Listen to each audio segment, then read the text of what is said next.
Olá, pessoal. Estamos de volta aqui para o próximo painel.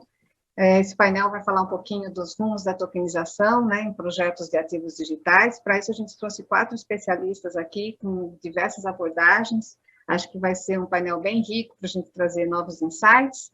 A gente falou um pouquinho disso no painel anterior, quando a gente tratou de blockchain como infraestrutura, mostrando que a tecnologia, enfim, serve para várias aplicações, né? Agora a gente vai aprofundar um pouquinho no tema de tokens. E para isso eu chamo o Cláudio Rabin, que é o editor-chefe do portal do Bitcoin, para fazer a moderação do painel, que vai contar com o Gustavo Cunha, o Luiz Adaime e o Daniel Cocchieri. Pessoal, muito obrigado por aceitar nosso convite, por estar aqui compartilhando com a gente a experiência de vocês, e eu passo então a palavra para você, Cláudio. Obrigado, Regina. Pessoal, obrigado pela presença de todos. Eu, de novo, voltando a mediar mais um painel. Acho curioso, inclusive, que eu conheça 2 participantes aqui antes da pandemia, como a gente estava conversando antes, né, o Gustavo e o Daniel. E eu vou dispensar, como no primeiro painel, muitas apresentações, e eu tenho um aviso também. O Luiz Adaime, que é o fundador e CEO da MOS, que é um dos projetos de tokenização mais bem-sucedidos do mercado. Ele vai ter que sair às 16h35. Então, já aviso a quem está nos acompanhando aqui que ele vai precisar sair mais cedo. Então, começando por você, Luiz, eu acho que um dos objetivos desse painel é tentar pensar assim, casos mais abstratos de tokenização e casos mais concretos. E acho que a MOS é um dos casos bem concretos, porque quem viaja pela Go hoje em dia já escuta falar da MOS. Então, isso é um impacto no cotidiano bastante forte. Então, acho que o que a gente estava conversando antes, eu vejo que hoje em dia tem um movimento muito forte, inclusive com a chegada de uma empresa, do cofundador da RAP, sobre tokens cujo foco é proteção da Amazônia. Então, eu queria que você falasse um pouco, virou moda, virou uma tendência de moda no mercado, tem espaço para todo mundo, falta muito, como você avalia esses novos entrantes nesse mercado que a MOS foi pioneira? Claro, bom, super obrigado, Cláudio, um prazer estar aqui com o Daniel e com o Gustavo. Não é moda, é um movimento estrutural. O que aconteceu 3 anos atrás, que pouca gente atentou e saiu um pouco na mídia, e eu peço perdão até para o Gustavo, que a gente já falou sobre isso no blog, no canal dele, e para outros, mas enfim, 3 anos atrás, os millennials se tornaram o grupo demográfico mais importante do mundo, passaram os baby boomers. E pode parecer uma besteira, mas isso muda tudo, porque os valores dos millennials são bastante diferentes e, em algumas maneiras, até opostos aos valores dos nossos pais e avós, né, dos baby boomers que nasceram ali no pós-guerra, né, anos 40, 50, 60. Especialmente no que toca ambientalismo e conservação e sustentabilidade. Por exemplo, 93, de acordo com a Economist, 93% dos millennials só investem em fundos ou empresas que sejam sustentáveis ou que não causem dano socioambiental. Esse número para os baby boomers, né, para essa geração mais velha, é de 28%. No consumo, mais de 80% dos millennials também só compram de empresas que eles saibam que não causam algum dano, né, ou que compensem o dano que elas, né, cometem de alguma maneira. Esse número para os baby boomers é de menos de 20%. Com isso, não é uma coincidência, não é moda, né, que o fluxo para fundos ESG, né, que são fundos focados em sustentabilidade, aumentou de 100 milhões de dólares em 2019 para mais de 60 bilhões esperados esse ano. E vai aumentando. Os millennials já são mais de 1/3 da população global, mais de 50% da força de trabalho global, em 5 anos serão mais de 70% da força, né, de trabalho global. Mandam nos investimentos e mandam no consumo, né? Há pesquisas, por exemplo, da Unilever, que mostram que se oferecidos um Omo carbono neutro a R$11 e um Omo normal a 10, eles pagam, né, os millennials pagam esse real a mais pelo Omo carbono neutro. O que isso quer dizer para ativos ambientais e para sustentabilidade? As empresas estão sendo forçadas, né, se não pelos governos em mercados regulados, onde o governo exige que as empresas comprem crédito de carbono, como na Califórnia, na Europa, na China, pela demanda. Então, se empresas não estão sendo obrigadas pelo governo, como ainda no Brasil não é o caso, não é um mercado regulado ainda, elas estão sendo obrigadas pelos seus consumidores e seus investidores. E todo dia está pipocando. Hoje saiu que a Localiza está oferecendo a compensação de carbono e a Ambev. Só essas duas empresas, estamos falando de centenas de milhares de crédito de carbono a mais de demanda que não existia ontem, né? E o mercado de carbono é um mercado que onde tem um desequilíbrio entre oferta e demanda, por essa questão estrutural. A demanda aumenta muito mais rápido do que a adição de oferta. A adição de oferta ela está meio restrita, porque ela depende de projetos ambientais que demoram para ser estruturados, para ser certificados e tal.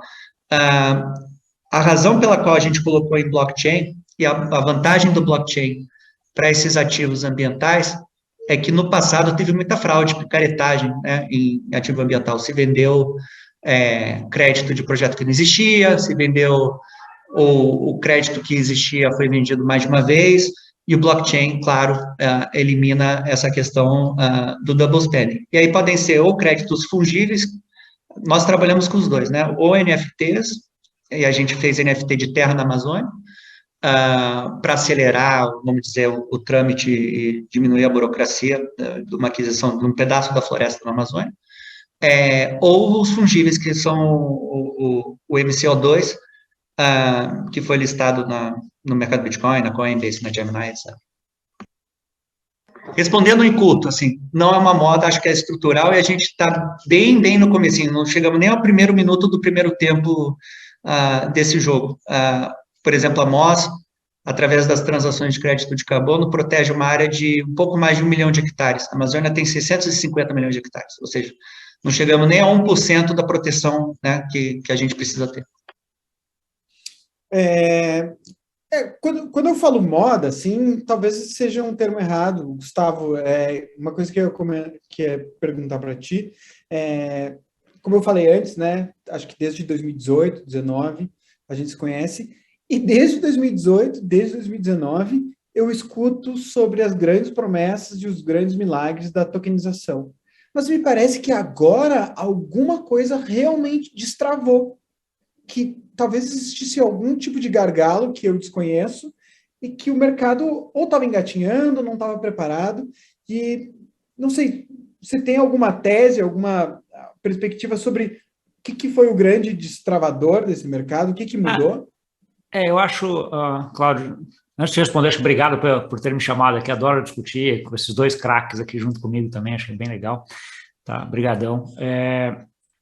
Mas, Cláudio, acho que tem, assim, um pouco a gente que está muito em tecnologia. Eu lembro de eu fazer uma palestra na BitConf lá em 2017, falando que tudo ia ser tokenizado para amanhã, né? Então, assim, você já via o mercado nessa tendência, estava claro, só que uma coisa é tecnologia, né? Outra coisa é cultura, regulamentações, legislações e adaptação que é necessário para que essa tecnologia consiga vir. Então, acho que as primeiras coisas que começaram a tokenizar, começaram a bater muito forte em tokenização de ativos financeiros, né? Então, aquela ideia de tokenizar ativos imobiliários, etc., que foi um pouco que começou lá atrás, e aí bateu em setores, como o setor financeiro, que é muito regulado, né? Então, muita regulação, muita legislação, e é difícil você fazer inovação num setor que é bastante regulado como esse, né? E aí o que eu vi de lá para cá é um pouco essa inovação desses tokens saírem para setores que são menos chatos do ponto de vista de regulação, né? O setor de ESG, o setor, até os próprios NFTs, vamos dizer assim, a tokenização de arte, tokenização de jogadores de futebol, de créditos, de tokenização de precatório, de tudo que ali que não entram muito nessa parte de valor imobiliário e não cai nessa regulamentação, que é uma regulamentação muito, muito fechada, que vem se adaptando, né? O que eu acho que a gente vê nesses últimos meses, acho que principalmente acelerando em 2000 e desde o começo de 2021, é que já está claro para os reguladores que isso vai acontecer.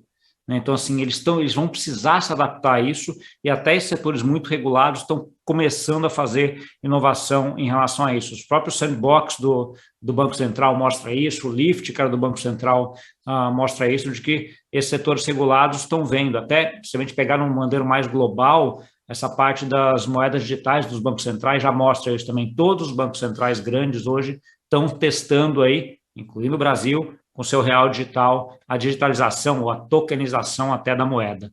Né? Então, assim, eu acho que para mim isso é uma tendência que vem vindo e que agora começa a acelerar, um pouco porque ela tem a sua própria maturidade, né, em termos da sociedade entender e ver o que é, né, outro por conta dos reguladores olharem e começarem a falar, acho que vamos para aí mesmo, vamos adaptar as regulações. Obrigado. Daniel, você tem já tem um histórico no mercado cripto, né? Já está desde a época da Bitcoin Trade, agora está com a Liqui, e a Liqui está nesse caminho exatamente de casos de uso de tokens. E eu fico imaginando, assim, que um pouco, em parte do teu trabalho, obviamente, da tua equipe, é assim, não exatamente testando, mas caminhando entre os reguladores, próximo, e vendo com os usos, o desenvolvimento dos produtos, aonde é possível ir. Então, eu queria que você comentasse um pouco assim, como é a relação com os reguladores e como fica na criação desses novos produtos, nesse contato com até onde pode ir, até onde não pode, enfim. Legal, Cláudio. Assim, é um pouco do que o Gustavo falou, né? Eu também, na época da Bitcoin Trade, desde 2017, eu sempre escutei muito falar sobre tokenização. Tive alguns amigos que criaram negócios de tokenização e acabou não indo para frente, não porque o empreendedor era ruim ou porque o produto era ruim, era muito uma questão de time de mercado, né? Isso é muito importante quando você está criando um negócio, o time do mercado para aquilo ali, né? E aí agora o time parece que vem acontecendo, né? Mas para quem olha de fora parece que é agora, né? O agora, mas já vem realmente toda essa agenda para trás aí sobre o assunto, né? Depois que eu vendi a Bitcoin Trade, né? Falei, vou montar um business de tokenização, acho que é um time bom de mercado. A primeira coisa que a gente esbarra ali em tokenização, e eu focando no Brasil, é a regulamentação, é CVM, né? Ainda mais quando a gente olha aqui no caso da Liqui, tá, Cláudio, ativos financeiros, o mercado de fato ali, mercado de capitais, que é onde você tem um mercado enorme, que tem uma tecnologia super passada, que foi construída há anos aí, tem muita ineficiência, muito intermediário, muito back-office, uma série de coisas que quando a gente olha do ponto de vista de tecnologia, fala, cara, o blockchain aqui, ele encaixa muito bem como tecnologia, né? E como a gente pode conseguir dar os primeiros passos, né? E aí você vai começando a esbarrar, né? A primeira é esbarrar, obviamente, no regulador. A gente tem, quando a gente fala de produtos financeiros, esbarra muito nas normas da CVM. Então, aqui dentro da Liqui, Cláudio, a gente tem algumas agendas, tá? A gente tentou, de uma maneira estratégica, trabalhar. Eu preciso construir cases, eu preciso sair da teoria, que é o que tem muito de tokenização, né? Se bater no Google artigos e artigos e artigos sobre tokenização, você vai achar muitos e de longa data. Como é que eu saio desses artigos e começo, de fato, a criar cases e conseguir com esses cases, por menor que eles sejam do ponto de vista financeiro, e até bom que sejam pequenos agora, porque você mitiga risco de algo tão novo, como é que eu consigo levar até o regulador, levar até o mercado financeiro para mostrar na prática o que é a tokenização, o que é o uso do blockchain, qual que é o valor que ele agrega, né? E etc, né? Assim, eu fiz muita reunião, Cláudio, assim, eu acho que o momento da cripto ano passado foi muito positivo para a tokenização também, aquela explosão que deu, não no preço da cripto, mas no mercado de tamanho, de players e tudo mais, acho que isso para a tokenização alavancou também, porque eu senti muito players do mercado financeiro que olhavam torto para criptomoedas, começar a olhar, cara, beleza, cripto eu perdi um pouco ao first move, mas e a tokenização que estão falando já há um tempo e parece que agora vai, deixa eu tentar entender esse negócio agora, não daqui 4 anos. Né? E então fazia muita reunião, Cláudio, que o pessoal do mercado falava, cara, tokenização é o futuro.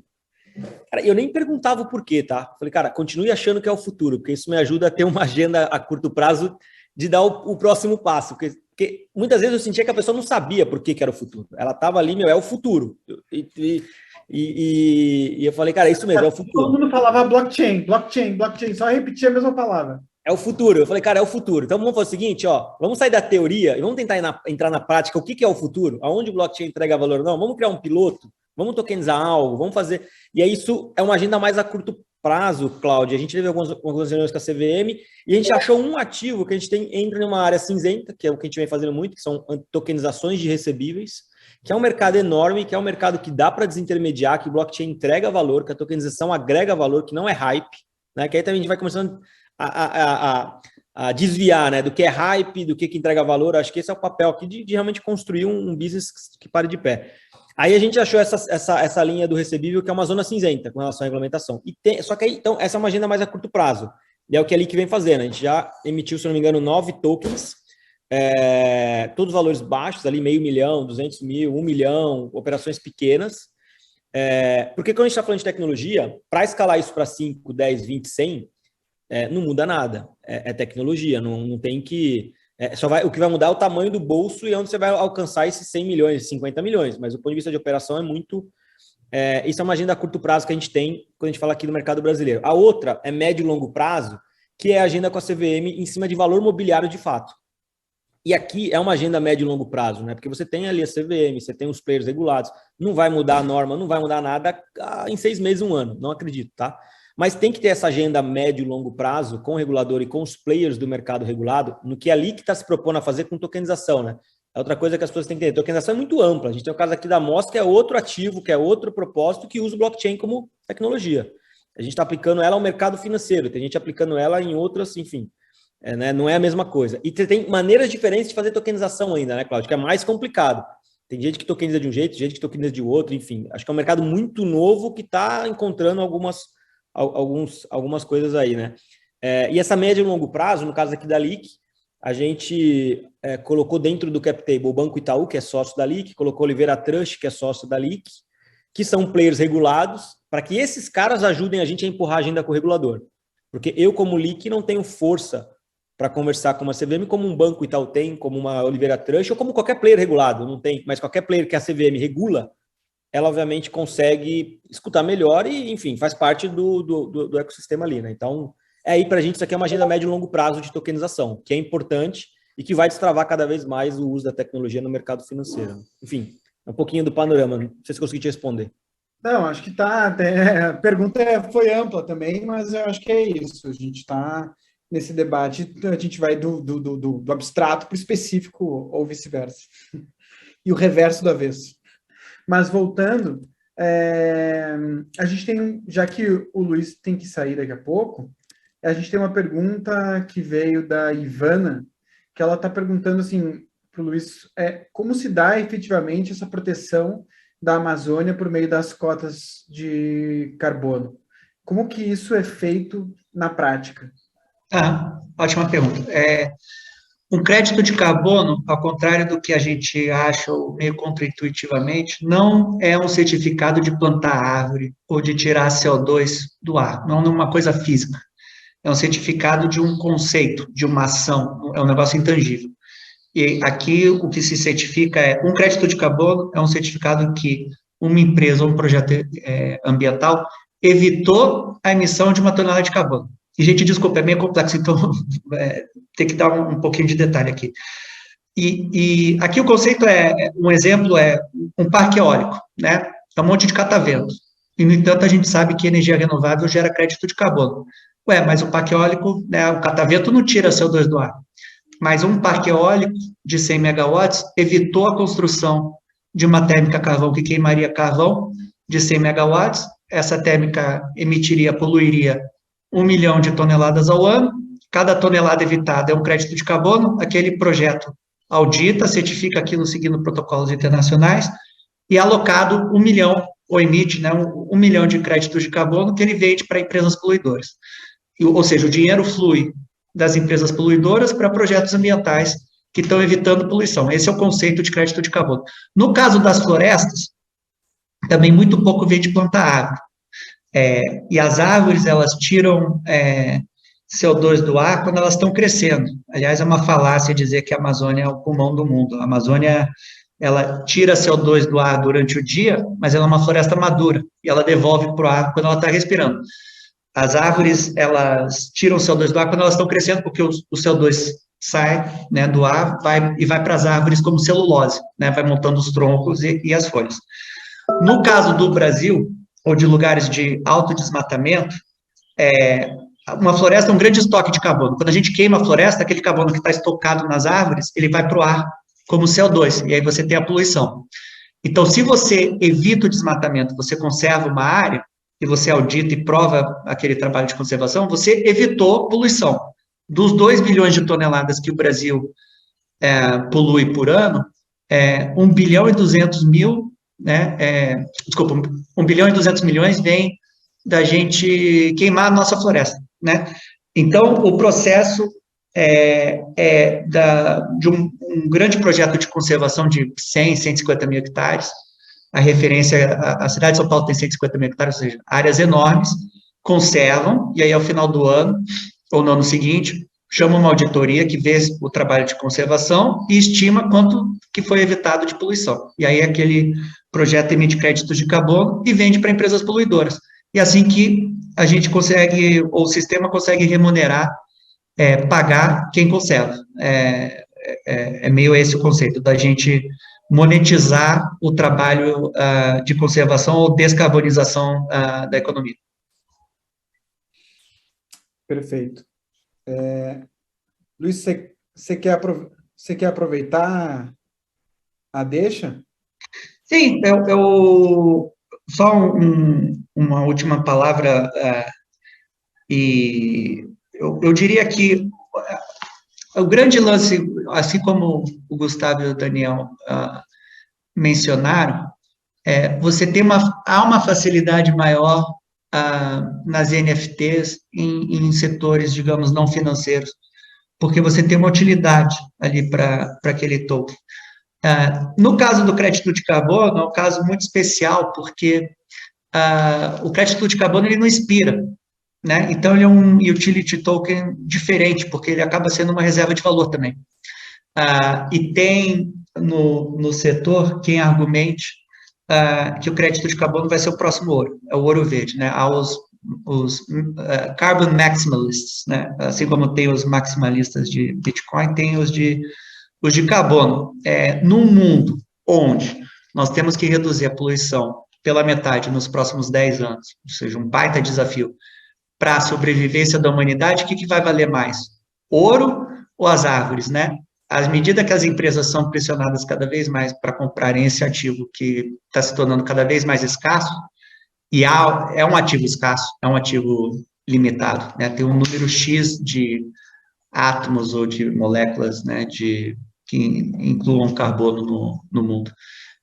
À medida que a gente vai, de uma certa maneira, refletindo esse ativo, ou traduzindo esse ativo em tokens fungíveis e não fungíveis e tal, a gente vai permitindo acesso a esse ativo, que é um ativo que ainda está bastante desvalorizado, ou bastante abaixo do valor de equilíbrio. O FMI, o London School of Economics, o Banco Central Europeu, todos estimam um preço de equilíbrio no mundo, né, que levaria a uma redução drástica da poluição no mundo entre 100 e 200 dólares. O crédito de carbono no mercado voluntário e MCO2 token, que são equivalentes, está 10, ou seja, um negócio que potencialmente poderia multiplicar por mais de 10 vezes. E com isso eu deixo vocês, muito obrigado pelo convite, e a gente fica em contato. Obrigado. Obrigado, Luiz. Até a próxima. Valeu, Luiz. Gustavo, voltando então para a nossa conversa, acho que dentro de um certo, não sei se o termo certo, talvez organograma ou taxonomia, dá para a gente separar um pouco. A gente tem token digital, token atrelado a ativo físico, a gente tem NFT, como navegar, e ainda a gente estava falando antes, né, pegando carona do que o Daniel estava falando também, que era de buzzword para lá, buzzword para cá. Ainda tem tokens, tokenização e metaverso. Como as pessoas podem navegar por esse ambiente onde é tanta tecnologia nova, é tanta palavra nova, e você tem um guia para... Não. Eu Essa não eu quero que você... não tenho. E é uma dificuldade, acho que todo mundo, a gente que está em cripto tem, porque todo dia tem a criação de uma coisa nova, né? E como é que você atua em relação a isso, né? Cara, eu acho assim, para as pessoas comuns, vamos dizer assim, que não trabalham com tecnologia, que não estão na inovação, no blockchain, na cripto, etc., no dia a dia, elas vão ver isso, elas não vão nem perceber o que está por trás, né? Essa é a grande coisa da tecnologia. Por exemplo, pouca gente sabe como é que funciona a relação de IP da internet, entendeu? Sabe que a internet chega na tua casa via Wi-Fi e funciona, né? Então, assim, como é que funciona a internet por trás, se é centralizada, se não é, onde é que está esse IP, etc., né? Não interessa muito. Eu acho que com blockchain é um pouco isso, né? Então, assim, a gente vai ter uma tokenização, e eu acho que isso aí está acelerando, e eu sou aí, desde lá de antes, eu achava que a gente vai ter tudo representado por token, tá? Tudo é tudo mesmo, né? Então, assim, desde ativos que a gente tenha digitais que já são nativos digitais, até ativos reais, que vão ser colocados aí na parte de tokens, tá? Mas acho que essas nomenclaturas, essas sopas de letrinha que são criadas, acabam sendo menos importantes. Eu acho assim, a gente tem dois grandes conceitos que eu acho que é importante todo mundo ter na cabeça, né? Que você tem dois grandes grupos de tokens dentro do mundo cripto, né? O que a gente chama de token mesmo e o que a gente chama de NFT, tá? Então, assim, e a diferença é que o token que a gente chama é um token fungível, né? E o NFT é um token não fungível. Qual que é a grande diferença entre os dois? Um token fungível, ele atua como se fosse uma nota de R$50, tá? Se você troca uma nota de R$50 por outra, tanto faz, é a mesma coisa, ele é fungível, você dá para trocar um pelo outro. Uma coisa que é não fungível é uma coisa que você não tem outra para, você não pode trocar ela por alguma coisa igual. A gente sempre dá o exemplo do quadro da Mona Lisa. O quadro da Mona Lisa é né? Você pode fazer milhões de cópias, mas nunca vai ser igual, não é a mesma coisa. Você tem só um quadro da Mona Lisa, que é o que todo mundo sabe que está lá no Louvre, né? Isso é uma coisa não fungível. E o mundo nosso, de modo geral, e aí jogando para o mundo real, que é o do dia a dia, físico, tem muita coisa, muito mais coisa não fungível do que fungível, né? Então, vou dar um exemplo. A parte de moedas, por exemplo, quase tudo fungível, tá? Você pode trocar qualquer moeda por outra sem problema nenhum. Um livro, em geral, ele é fungível, né? Então, assim, você pode pegar um livro X, você tem várias edições, várias cópias daquele mesmo livro que são totalmente iguais.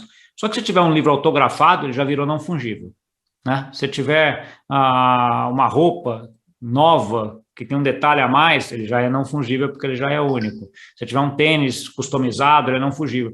E o mundo está indo muito mais para coisas customizadas, etc., no campo real, e vai ser muito representado aí isso no NFTs. Então, acho que é um pouco das pessoas ter um pouco dessa ideia, né, de que o NFT é nada mais do que um token, só que é um token não fungível, né, que tem essa não fungibilidade, tal qual todas os tokens de moedas fiduciárias, né, o SDC, o SDT, BRZ, todos esses tokens que são tokens fungíveis, tá? Então, assim, acho que é um pouco isso. NFT, acho que você tocou numa palavrinha que aí é uma buzzword gigante hoje em dia, que é o tal do metaverso, né? Desde que o Facebook resolveu mudar de nome lá para Meta aí no último trimestre do ano passado, né? NFT, para mim, é a base desse metaverso Web 3.0. Falei 5 palavras, buzzwords em uma frase aqui. Né? Mas por quê? Porque acho que esse NFT ele traz aí o fato de você poder ter o controle sobre aquilo, né? Você ser efetivamente o dono, né? Então, assim, quando a gente está falando de metaverso, essa parte de você ter controle ela é importante, e acho que metaverso faz parte, e acho que NFT faz parte disso.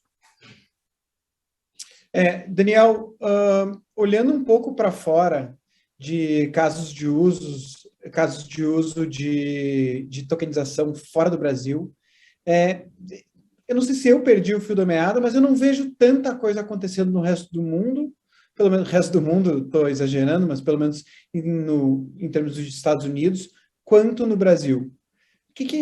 Por que nos Estados Unidos isso não está se desenvolvendo ou está se desenvolvendo a passos mais lentos do que aqui?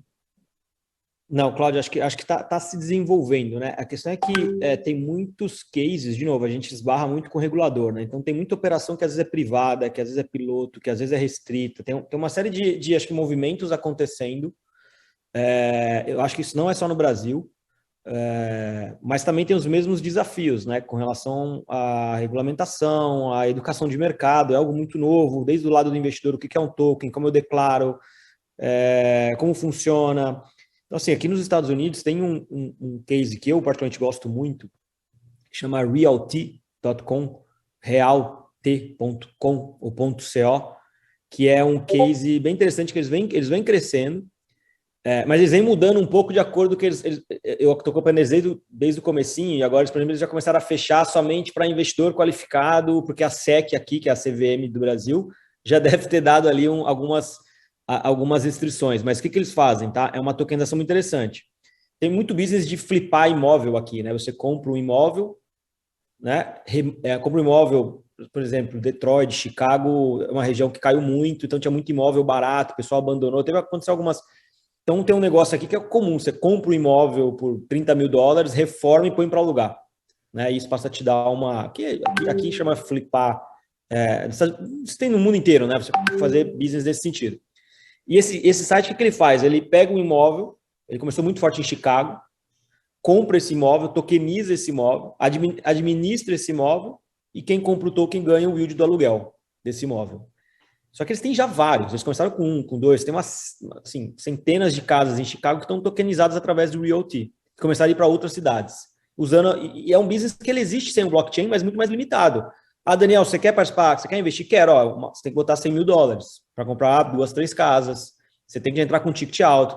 Agora, com a tokenização, eles conseguiram escalar para que o investidor coloque um valor menor. Só que aí entra a questão da regulamentação. Na hora que eles começaram, a SEC já falou, isso aí vai ter que ser para investidor qualificado. Aí volta a limitar para a gente que tem, aqui nos Estados Unidos, investidor qualificado, acho que é mais de $1 ou $2 milhões. E aqui é né, Gustavo? E aqui é comprovado. No Brasil, na normativa 58 da CVM, basta o investidor falar, eu sou. E fica a risco do Daniel, se eu não for um investidor qualificado, não adianta chorar para a CVM depois, porque eu falei que eu sou. Aqui nos Estados Unidos, você é obrigado por exemplo, no site da Realty, a comprovar. Manda lá a documentação que eu tenho $1 milhão de investimento para que eles permitam eu entrar nesse mercado. Então, é um pouco mais... Mas existe, é um case... É um mercado super novo, assim, Cláudio. Olhando isso para frente, eu costumo falar que a tokenização, a gente está tendo a oportunidade que quem não teve de olhar Bitcoin em 2017, ver o quanto o mercado de cripto cresceu de 2017 para cá, como negócio, como oportunidades.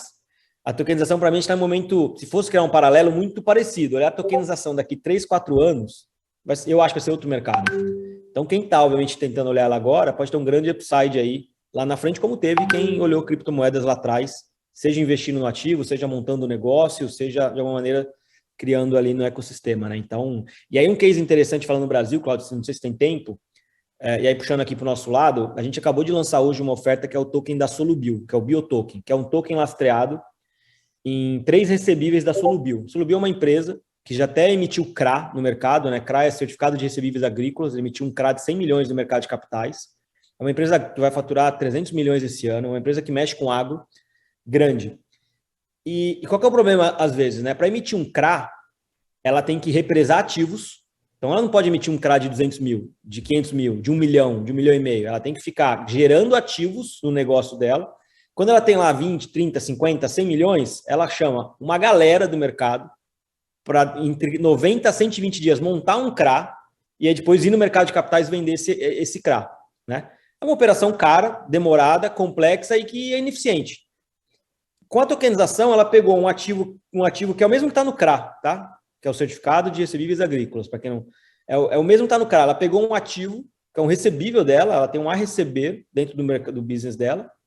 Ela pegou, tokenizou isso e está dando a oportunidade da gente investir nesse ativo. E ela conseguiu fazer o fundo, eu vender esse ativo para um veículo mais barato, mais eficiente, mais rápido. Então, e está desintermediando. O blockchain aqui desintermediou. Então, assim, esses são alguns exemplos que a gente olha no futuro crescendo, né? Então, esse token da Solubil, a gente lançou a oferta hoje às 10 da manhã, terminou agora. Um pouco antes da gente abrir a live aqui, já vendeu todos os tokens. Era uma oferta pequena, 180 mil. Agora, fazer uma oferta dessa de 1 milhão, de 1,5 milhão, de 500, de 5, não muda nada para a gente, porque é 100% tecnologia, né? Não é mais caro, não é mais barato, não tem que chamar mais. Então, esse é um pouco do poder da tokenização, mas que ainda tem ainda uma. Eu brinco que a gente tá. Eu tive um papo com um amigo hoje, ele falou, ele fez uma.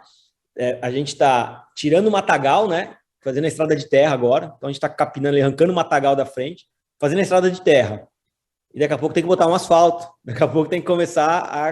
Então, a gente está nesse momento, né? De mercado, se for criar um paralelo aqui, meio que. O mercado da tokenização é muito novo. No mundo inteiro, não só aqui, né?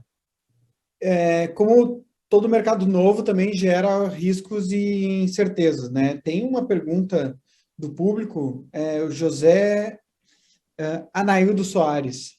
Gustavo, se você quiser pegar essa, ele pergunta o seguinte, né? Esses tokens podem ser apresentados de uma forma corrupta por alguém que quer aproveitar desse universo cripto para mostrar um projeto falso e daí roubar o financiamento dos investidores desses tokens?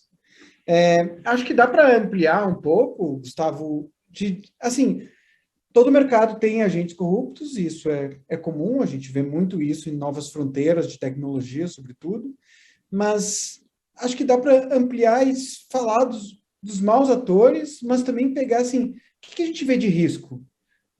Eu não quero estragar a festa também, né? Mas eu acho que tem que colocar isso em perspectiva. Não, sim, acho que é importante, claro, e aí olhando pela perspectiva de investimento, acho que a primeira coisa, você nunca investe em coisa que você não sabe o que é. Essa é a regra para investir em qualquer coisa, né? Então, assim, antes de você investir num token, num ativo, ou até num tesouro direto, você tem que saber o que é. Desculpa, então, assim, mas é a primeira regra a ser quebrada também, né? Exato. Então, assim, as pessoas vêm com alguém que vai lá. E tem outro ponto, que é outra coisa que é super importante no planejamento financeiro, em finanças de modo geral. Se tem alguma coisa pagando mais do que a taxa livre de risco, tem risco. Tá? Então, assim, o conceito de taxa livre de risco não é exatamente taxa livre de risco, mas é o que o país daquela moeda paga. Então, assim, se tem alguma coisa pagando mais do que o CDI paga, tem risco maior do que o CDI. Se ela está pagando muito mais do que o CDI, tem risco maior. Então, assim, isso é uma coisa, são dois conceitos que a gente tem que olhar sempre. Então, assim, cara, se você sempre seguir a regrinha de, cara, entender o que você está fazendo, entender a fazer a pesquisa mesmo, cripto tem o DIOR, né, que a gente chama do your own research, ou seja, você procura o que é, tenta entender antes de investir, acho que é super importante, isso para qualquer coisa, acho que é importante a gente ir atrás. E outra, começar devagar também, né? Então, assim, você não vai pegar 100% do teu patrimônio e colocar numa coisa que você acha que é muito bom, mas você não tem certeza. Começa devagar e vai crescendo. Acho que esse é um ponto. Eu acho que tem uma outra coisa também que acho que é importante, tem pessoas que já estão aí com credibilidade suficiente já fazendo isso há muito tempo. Né? Então, assim, vamos pegar aqui até o Adair e o próprio Coqueri. Cara, já estão aí há muito tempo fazendo isso aqui, já tem uma reputação, estão montando coisas legais, etc., críveis, certas, corretas, do modo correto, falando com o regulador. Então, assim, cara, entendeu? Aí já tem muito menos risco do que um cara que está começando agora, por exemplo, que você não sabe quem é, que não tá conhecendo, que não tem uma história pregressa nisso daqui.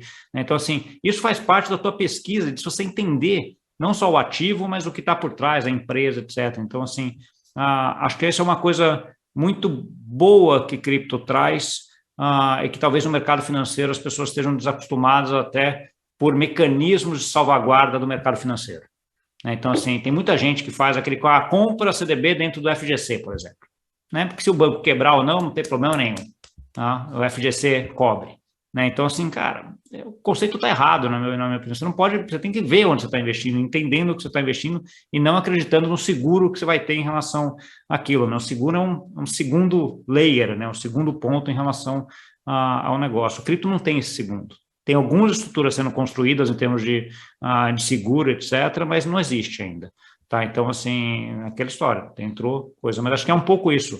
Entenda onde você está investindo, entenda que se a coisa está pagando um pouquinho a mais, ela tem o risco, entenda esses riscos. Acho que você seguindo isso daqui, eu acho que você já sai de muita coisa aí.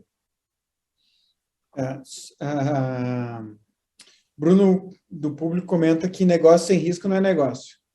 E ganho de capital rápido demais é golpe, diz ele. Mas aí, continuando um pouco contigo, Gustavo, só um exercício também de olhar para o que está acontecendo, de olhar um pouco para o futuro. A própria B3 já está fazendo algum ensaio sobre rumos de tokenização, né? Você vê Eu acho assim, para mim, Cláudio, a mesma posição que eu tinha em 2016, 2017, quando eu fiz lá a palestra, o mundo vai ser tokenizado, eu tenho agora, assim, vai ser. Né? Então, assim, eu acho que o ponto talvez o time, até um pouquinho que o Coquieri comentou, que acho que é importante, não adianta você montar um negócio de tokenização num time muito errado, você acaba não conseguindo sobreviver até quando o negócio começa a andar.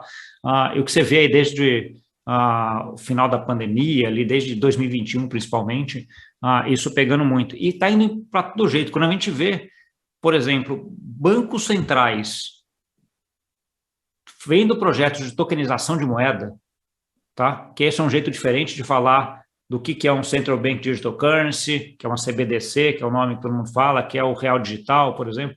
Isso aí é criar um token, no final das contas. Né? Utilizar essa tecnologia aí do blockchain, que é uma tecnologia muito mais eficiente que grande parte dos sistemas legados do mercado financeiro tradicional. Eu costumo dizer assim, quando eu comecei a entender um pouco mais de Bitcoin, ou da tecnologia por trás dele, o Bitcoin, para mim, é o primeiro caso de uso de uma tecnologia chamada blockchain. Tá? Então, assim, que gerou aí vários casos de uso depois para frente. Foi em 2015, quando eu consegui, com um amigo, fazer uma transferência de Bitcoin dos Estados Unidos para o Brasil em 10 minutos. Na hora que eu olhei aquilo, eu falei, cara, o câmbio demora 2 dias para chegar. Como é que esse dinheiro saiu daí, do teu celular aí para o meu celular daqui, em coisa do dinheiro, né, no caso do Bitcoin, mas de qualquer forma isso poderia ser qualquer coisa ali que você estaria transmitindo em 10 minutos de um lugar para outro. Estamos falando de 2015. Hoje nós estamos em 2022, né? Eu moro aqui em Portugal. Fecha um câmbio do Brasil para trazer o dinheiro para cá, no mercado tradicional. O mais rápido que você vai achar ali, se for muito rápido, ele te chega no mesmo dia, né? Mas a grande maioria vai demorar 2 dias. Né? Então, assim, eu acho que essa diferença em termos de tecnologia é grosseira e continua 7 anos depois. E a tecnologia está aí para eles usarem desde então. Né? Então, assim, eu acho que é questão de tempo para essa tecnologia começar a dominar mais e entrar mais. E acho que está acelerando agora. Daniel, a gente falou antes, e essa conversa girou bastante em torno de buzzwords, e antes você usou uma analogia divertida que é capinando, arrancando ali os matinhos do mercado e para ver o que tem, né? Mas num exercício, talvez um pouco até de futurologia, assim, o que mais tem pela frente? O que está nas outras fronteiras? E a gente falou do matinho fechado, mas o que está depois da floresta, da mata fechada? Boa pergunta, Cláudio. Eu não sei, se eu soubesse... Não, você deve ter algum olhar, você deve estar, não precisa entregar o ouro, mas assim, um pouco de um exercício de olhar mesmo, né? Brincadeira. Eu digo assim, é que ninguém tem convicções, mas acho que ainda tem muito trabalho aí pela frente nessa área dentro do que a gente quer aqui como LEAK, que é aproximar o mercado de capitais da tecnologia do blockchain das criptomoedas. Eu acho que em algum momento muitas das operações do mercado de capitais vai estar usando o blockchain como infraestrutura, tá? Então, por trás tem um blockchain nesses produtos que a gente conhece hoje do mercado, FDICs, CRIs, CRAs, fundos, IPOs, e a gente pode separar talvez mais produtos aí que o mercado financeiro tem, que poderia estar e vai usar o blockchain como infraestrutura. Aí aqui a gente está falando do blockchain como infraestrutura. A visão que eu tenho de token, Cláudio, e vamos criar, é bom sempre criar paralelos, né, que as pessoas conseguem tentar entender ou associar, né? Quando a gente usava e-mail, né, eu tenho 40 anos, eu uso e-mail desde os anos, sei lá, 20 anos, talvez, acho que 20 anos. Eu tinha que saber a porta SMTP, eu tinha que saber a porta POP, eu tinha que programar, tinha quase que programar para configurar para mandar um e-mail, né? Cara, hoje a gente tem uma UX fantástica em vários... Você só pega o e-mail do cloud e manda, né? Mas por trás tem tudo isso. Tem a porta, tem o SMTP, tem o POP, tem rotas, tem uma série de coisas que foi se abstraindo no caminhar ali da tecnologia, da infraestrutura. Eu acho que o blockchain e o token vai acontecer a mesma coisa. Hoje a gente ainda discute muito o que é o blockchain, qual que é isso, o que é aquilo, Cara, no final do dia você vai ter uma wallet, você vai ter tokens e por trás... E às vezes você vai estar comprando um ativo ali do mercado de capitais, mas que por trás está usando a tecnologia do blockchain, você nem sabe.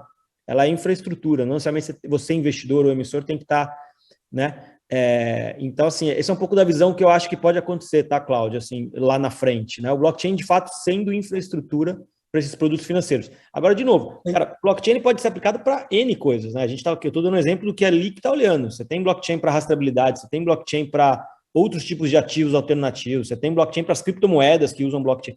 Você tem uma série de usos do blockchain como tecnologia, né? Eu ia fazer um parêntese, era em cima de... Você acredita num mercado onde haja uma interoperabilidade, com o perdão dessa palavra, maior entre as diversas blockchains? Eu acredito que vai sobrar 2, 3 blockchains. Se você for pegar tudo que é infraestrutura, tem 2 ou 3 players, cara. Você não precisa de mais do que isso. É que a gente está em se pegar o histórico, tá? Pega a infraestrutura de celular, a aplicação, é Android e Apple. Pega tua infra de notebook aqui, é Windows e Mac. Você não tem 10 sistemas operacionais. Cara, blockchain é infraestrutura. Se a gente olhar o blockchain como infraestrutura, para mim não faz sentido ter 10 blockchains, 30 blockchains, tá? Porque isso só vai contra a tese da infraestrutura. Aí você tem um problema que é linkar todo esse manharado de... Então, eu acredito, tá? Assim, bola de cristal do Daniel aqui, tá, galera? Eu não sou... Mas eu acredito que em algum momento no futuro vai cair um pouco a ficha e falar, cara, eu só preciso de 2 blockchains, de 1, de 3. É o que eu preciso. Não preciso de 30. E aí, acho que os principais que ganharem essa corrida vão ser os blockchains. Eu acredito que o Ethereum vai ser um deles. O segundo, a gente vai ter... Não faço ideia, tá? Mas eu acho que o Ethereum, sim, vai ter o seu papel de destaque nessa infra aí. E também, bola de cristal do Daniel aqui, né? A gente acha mas isso como eu disse, é um exercício de futurologia, né? Não é nada científico. Gustavo, você quer entrar nesse debate? Não, deixa eu já que também está falando de bola de cristal, deixa eu dar o meu pitaco aqui também, né? Acho que eu concordo plenamente aí com o que o Daniel falou, né? Eu acho que a blockchain como infraestrutura veio para ficar, e acho que não vão ser várias também, acho que não concordo com ele. Quando a gente está falando de mercado financeiro, acho que a grande inovação que eu vejo é uma mudança muito grande em termos de os negócios regionais ou localizados para um negócio efetivamente global. Tá? Então, o que eu quero dizer com isso? Toda a regulamentação, toda a emissão de moeda, toda a dívida, ela está atrelada a algum país, ali, ou alguma cultura, ou alguma região. Tá? No caso do euro-região, no caso dos Estados Unidos, país, no caso do Brasil, país. Né? Tudo feito naquela localização. Quando a gente vai para uma blockchain pública, Ethereum, por exemplo, que a gente estava citando, e o mercado financeiro de DeFi que está sendo feito em volta da Ethereum é uma coisa que nasce global, né? E que nos últimos anos vem copiando todos os produtos do mercado financeiro tradicional aqui para dentro desse mundo de DeFi, dentro desse negócio. Um negócio já global, que se acessa de onde você quiser, sem essa regra regional por país. Tá, então, assim, eu acho que isso daqui vai criar muito conflito aqui, conflito no bom sentido, né, de trazer inovações para os dois lados, de trazer um olhar dos dois lados que acho que é importante. Eu acho que o pulo do gato vai ser quando essas estruturas de DeFi começarem a fazer produtos que só cabem aqui dentro, que o mercado financeiro tradicional, com a infraestrutura que ele tem hoje, ele não conseguir copiar, não conseguir fazer. Tá? Então, por conta de até infraestrutura. Eu já vejo alguns projetos aqui dentro do DeFi já começando a testar coisas desse sentido. Tá? Então, assim, tem um conceito de money streaming, por exemplo, que é aqui muito de cripto, né? Que você pode criar uma operação a cada bloco, no caso da Ethereum, ali a cada mais ou menos 15 segundos, né? Poder fazer com que você tenha ali um dinheiro pingando a cada 15 segundos, que no caso do mercado financeiro tradicional é inviável de ser feito, né? Para dizer o mínimo. Você tem hoje mais ou menos só 60 países que têm sistemas de pagamento instantâneo que nem o Pix no Brasil. Né? Então, assim, é pouca gente. O resto ainda está, e os Estados Unidos incluído, né, ainda está em sistemas do TED nosso ainda. Né? Então, assim, o Pix saiu hoje, né, os resultados do primeiro trimestre do Pix, do último trimestre do ano passado, bateu o número de transações de cartão de crédito. Né? Então, assim, cara, é espetacular o sucesso do negócio, todo mundo usando, etc. E acho que mostra que assim, a população, na hora que você traz uma solução boa, com um X bom, seguro, que funciona, vai usar. Né? E acho que cripto tem um pouco disso e blockchain tem um pouco disso. Se você jogar isso, sair do nível regional ou do nível do país para um negócio mundial, como é o caso de DeFi e a rede Ethereum, acho que pode ter uma transformação grande aí nessas barreiras geográficas, vai. Então, assim, falando um pouquinho do que eu acho aí para frente em termos de bola de cristal, vai. Sim. A gente tem mais 5 minutinhos. Daniel, chegou uma pergunta boa aqui, do Paulo Alexandre. Essa é a tese polêmica, né? Ele pergunta se uma quantidade reduzida de blockchains não iria contra a tese da descentralização. Se projetos como a Polkadot, por exemplo, com blockchain, projetos como a Polkadot, com blockchains conectadas, morreriam? Essa é a pergunta dele. E aí, eu não sei se a gente tem mais uns 5 minutinhos, se já pode responder, talvez, e fazer algum comentário final, ou fica à vontade. Eu acho que contra a tese da descentralização, não, né? Porque você pegar o blockchain do Ethereum, e aí, se eu não me engano, é o mais descentralizado de todos eles, né? Se eu não me engano, aqui para não cometer, mas quase 99,9%, que é o mais descentralizado, né? Não quebra a tese, né? Ou seja, você continua tendo um blockchain muito descentralizado para você usar ele como infraestrutura. Assim, de novo, é bola de cristal, né? Pode ser que a gente tenha aí os 10, 20 blockchains, 30, 50, 100, e o mundo segue usando todos eles e a coisa... Mas eu não acredito, eu acho que em algum momento isso se torna uma dor que o mercado não precisa. De novo, a sensação que eu tenho aqui eu preciso de um blockchain. Vai me atender, e 2 para ter uma redundância ali, que é o que é a infraestrutura, 3 e acabou. Assim, não preciso de 10 opções, vai me dar trabalho e vai dar trabalho para o mercado, que aí tudo bem, entra um Polkadot para resolver esse trabalho.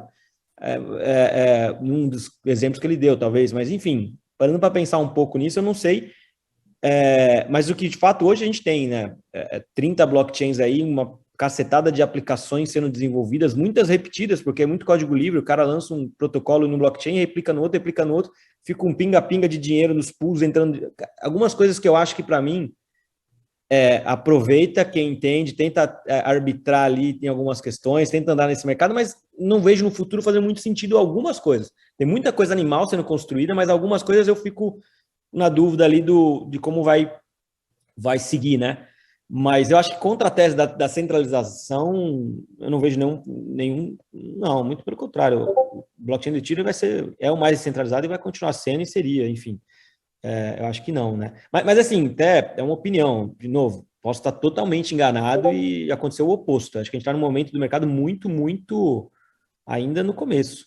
Muito, muito ainda no começo. Então, a gente tem que acompanhar, né? Acho que o papel nosso aqui, o meu como empreendedor, é obviamente acompanhar. Se tiver 30 blockchains, os 30 estiver entregando valor, realmente faz sentido. Eu, como plataforma, tenho que me conectar nos 30 ou usar alguma bridge, eu tenho que, enfim, tem que usar. Agora, hoje eu não percebo essa necessidade de ter tantos blockchains como infra, né? O que você está fazendo, na verdade, pelo que eu entendi, é um paralelo com o que aconteceu no caminho, no histórico da internet, que é o mercado, sei lá, antigamente tem 2 empresas hoje em dia que quase monopolizam a transmissão de conteúdo na internet, Google e Facebook. Claro, agora tem os chineses também que estão chegando mais forte, mas é um pouco isso. Seria esse o paralelo que você está fazendo. Eu estou tentando entregar uma infraestrutura de tecnologia para o mercado de capitais, um dos negócios da Leak, para que a gente consiga desintermediar um pouco esse mercado. Porque eu não acredito, assim, não é que eu não acredito, tá? Mas eu acho que a desintermediação completa, conectar o cloud direto com... Falando mercado de capitais, tá, galera? Porque, de novo, a aplicação você pode ir para lá e para cá. Tô falando desses... Eu não sei se funcionaria em escala, entendeu? Eu acho que tem alguns papéis que continuam e a tecnologia está ali para melhorar algumas coisas e desintermediar, enfim. Mas eu sempre falo aqui no mercado de capitais, Cláudio, que tem 2 valores principais para mim, tá? São os mais importantes. Dono do ativo e dono do dinheiro, cara. Esses caras aqui é o que mandam no mercado de capitais. É o cara que tem um ativo e quer dinheiro e é o cara que tem dinheiro e quer o ativo. Cara, tudo que está aqui no meio entre eles são intermediadores. Todos. Você pode colocar 20 intermediadores aqui para conectar esses caras, todo mundo espremendo e mordendo dos 2, ou você pode colocar 3. Eu não acho que direto funciona, tá? Assim, tenho lá as minhas dúvidas. Mas pode funcionar também, de novo, quem sou eu? Talvez a gente tenha etapas, né? Olhando aqui 10 anos, geração de... Cara, vamos olhar aqui, eu estou tentando olhar um exercício da minha companhia 3, 4 anos. O que eu acho que dá para avançar usando a tecnologia? Então, entre o cloud, que quer investir em ativo, e entre a empresa que tem um ativo e quer funding, Cara, tem pessoas aqui no meio, tem empresas. Quanto mais gente aqui, mais o Cláudio vai ter um retorno pior pelo dinheiro dele, mais o Gustavo da empresa, dando exemplo, vai ter um dinheiro caro para ele. E quem tá ganhando é esses caras no meio. A visão dali que é tirar o que dá desse meio e conectar esses caras com menos intermediários usando a tecnologia do blockchain, cara. É isso que a gente quer fazer. Tá? Então, esse é um pouco da nossa tese quando a gente olha o mercado de capitais. E até passando a palavra para o Gustavo dos 5 minutos, bom, quero agradecer demais o convite aí. Poxa, sempre que precisar, eu acho que a tokenização está na... eu brinco muito, eu ensinei minha mãe, por 4 anos eu tive que falar para minha mãe o que era Bitcoin, na época da Bitcoin Trade, até ela aprender o que é Bitcoin. Agora eu recomecei do zero, ensinando ela o que é tokenização, né? Quando ela aprendeu o que é criptomoedas, ela falou, pô, filho, agora tokenização, o que é isso? Então tem mais 4 anos aí para ensinar ela sobre o que é tokenização. E esses eventos são oportunidades da gente debater e trocar conhecimento. Então, obrigado pelo convite aí, Cláudio. Parabéns pelo trabalho. Prazer. Gustavo. Acho que queria agradecer também pelo convite, acho que é ótimo sempre trazer aí a informação e discutir sobre isso, acho que concordo com o Coquieri, acho que tokenização é um negócio que está começando ainda, veio para ficar, a gente não sabe ainda muito, como tudo que é inovação, né? Você não sabe ainda onde é o ponto final, mas você já tem traçando o caminho e vai ajustando esse caminho à medida que ele vai desenvolvendo, né? E acho que eventos como esse aqui, as pessoas que participam desses eventos, acho que é muito importante para abrir a cabeça e perguntar e ver alguma coisa para você começar a traçar esse caminho aí melhor aí para você também, tá bom? E obrigado pelo convite, é sempre um prazer aqui vir falar contigo, Cláudio. Cara, foi um prazer. Obrigado, Gustavo, obrigado, Daniel. Regina, contigo. Obrigada, pessoal. Acho que foi bem legal, mostra que a gente tem muito que aprender ainda sobre tokenização, né? Um assunto que ainda está começando, apesar de estar florescendo bastante nesse momento, mas eu acho que, assim, é sempre muito bom escutar vocês, porque, para quem não está tão envolvido nesse mercado, sempre é uma aula. Então, obrigada pela participação, acho que foi bem esclarecedor para a audiência aqui, muitos elogios para o painel aqui, então, realmente está servindo, né, para bastante gente tudo que vocês estão discutindo, tá? Obrigada. Esperamos contar com vocês aí nas próximas, né? Regina, eu agradeço, só se me permitir, agradeço a participação do Gustavo aqui, um cara que eu admiro de mercado aí. Obrigado, Gustavo, por compartilhar. É mútuo, Coquieri, também. Acho que vamos fazendo junto aí, vamos trazendo educação e mudando isso junto, né? Acho que é um pouco dessa ideia.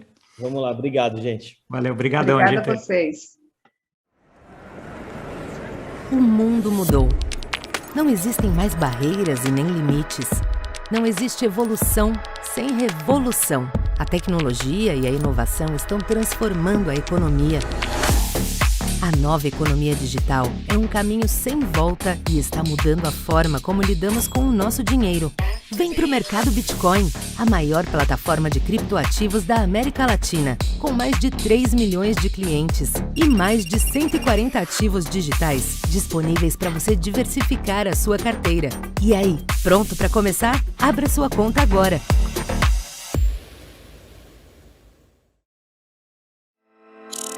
A tecnologia mudou a forma como trabalhamos, aprendemos e vivemos.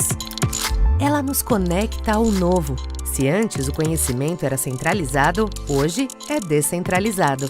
Bem-vindo ao novo, a nova economia digital. E você, está preparado para se conectar ao novo? Blockchain Academy. Acreditamos que o acesso ao conhecimento em blockchain e criptoeconomia geram grandes impactos econômicos e sociais. Nossa missão é tornar tudo isso acessível para todos e conectar pessoas a esse novo mundo. Venha aprender com as maiores mentes da atualidade. Conheça a primeira plataforma de ensino voltada para novos conhecimentos na criptoeconomia e blockchain. Para você, empreendedor, investidor, para quem é programador, advogado, entusiasta da nova economia digital. Para você que não perde as melhores oportunidades do mercado e se conecta ao novo. Somos a Blockchain Academy. Uma empresa do Grupo 2TM, o ecossistema de empresas que está revolucionando o futuro do mercado financeiro. Blockchain Academy, educação que te conecta.